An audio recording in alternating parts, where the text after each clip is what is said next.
What's good to the tribe? So yesterday, I was jumping across chats, and I ended up on you know whose channel, the Pan-African King or whatever you want to call him. So I hear a guy talking about,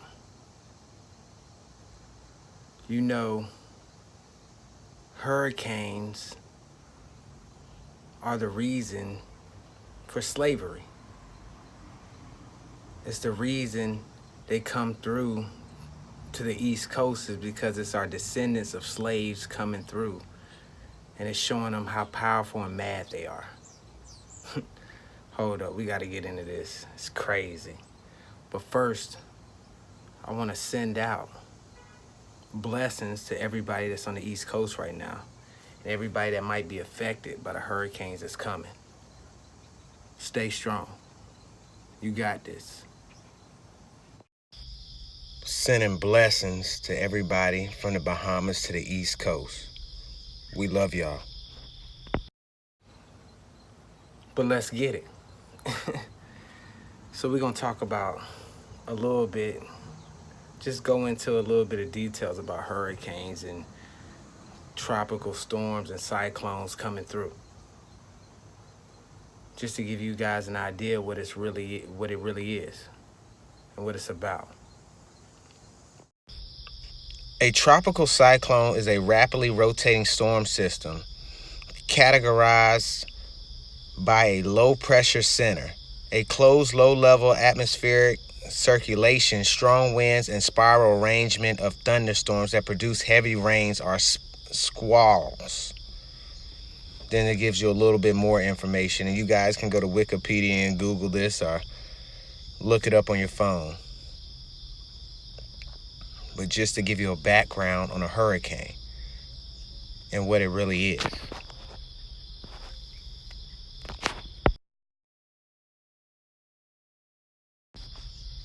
Atlantic hurricane season. The Atlantic hurricane season is the period in a year when hurricanes usually form in the Atlantic Ocean. Tropical cyclones in the North Atlantic are called hurricanes. Tropical storms are tropical depressions. And it gives you a little bit of information on these. So now we're wondering, when did hurricanes really start? List of Atlantic hurricanes before 1600. This is a list of all known and suspected Atlantic hurricanes before 1600. Although most storms likely went unrecorded and many records have been lost, recollections of hurricane occurrences survive from some sufficiently populated coastal areas, and rarely ships at sea that survived the tempest.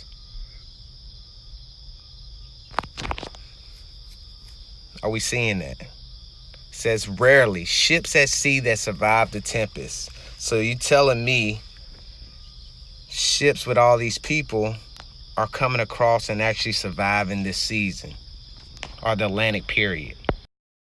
See, one thing we do know is that you're coming across the worstest ocean on the planet. What cruise ship comes from Africa to America? Or do they go from the top and come down? Like we say, we have all these states that are new this, new that, new this. We already know the slave trade is a lie. We've been past this. And it's bad we got a review because so many people have touched on it. And shouts out to everybody that's on it. What fresh water, what fresh food are you giving these people? If they're sick on this boat and they're defecating on each other, how are you getting them clean? How? One thing about it, when you've been on these ships for so long, your lymphatic system shuts down, so you can't move after a while. But I just want to show you guys how the Atlantic looks. And this is not even hurricane season. This is just people going across and showing you the rough journey. So while looking at this, are you telling me a wooden ship with 500 something people are gonna make it across? No being seasick, no throwing up, no peeing on each other, nothing. They're gonna make it across fine to the new world, quote unquote. Dodge all hijinks. metal ships can barely get across this, especially when it's storms and things broke. And I'm not even talking about Hurricane C, but we still think this is real. We still think so many boats came across to bring originals here. And that's definitely not the case. Wake up. But like I said, like we prove again, Indian slavery, nobody talks about it for real. A lot of people were sent from here. Your ancestors were sent from here to everywhere else. There's no way you're getting off a ship and you're populating and reproducing like rabbits or mice or things like that. Your willpower isn't in it. And I don't care what they tell you. It's just horrible to think that people would even say slavery or the way they say it happened, which it didn't. And we got to get better than this. And it's sad we're even talking about it still, because people are still asleep.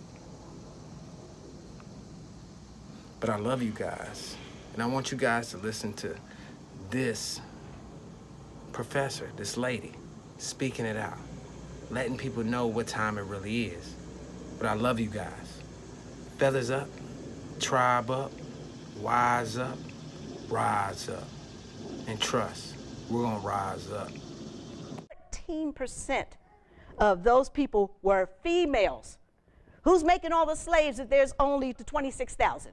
26,000 females. Because again, when the females were coming over, they had to acclimate to they're riding on a boat for 3 months, which is going to knock your system totally out of whack. Okay, and most of the females, when they came over, they were not able to bear children. How are they going to be making all these slaves that were in the United States? Who were these people who were making all of these babies to provide slaves for the United States? And the United States was the only place where we were making our slaves here. That's why the numbers are much smaller, because we were growing our own slaves right here. But who were the people that they were using? They were utilizing the indigenous people here. They were utilizing the indigenous people here.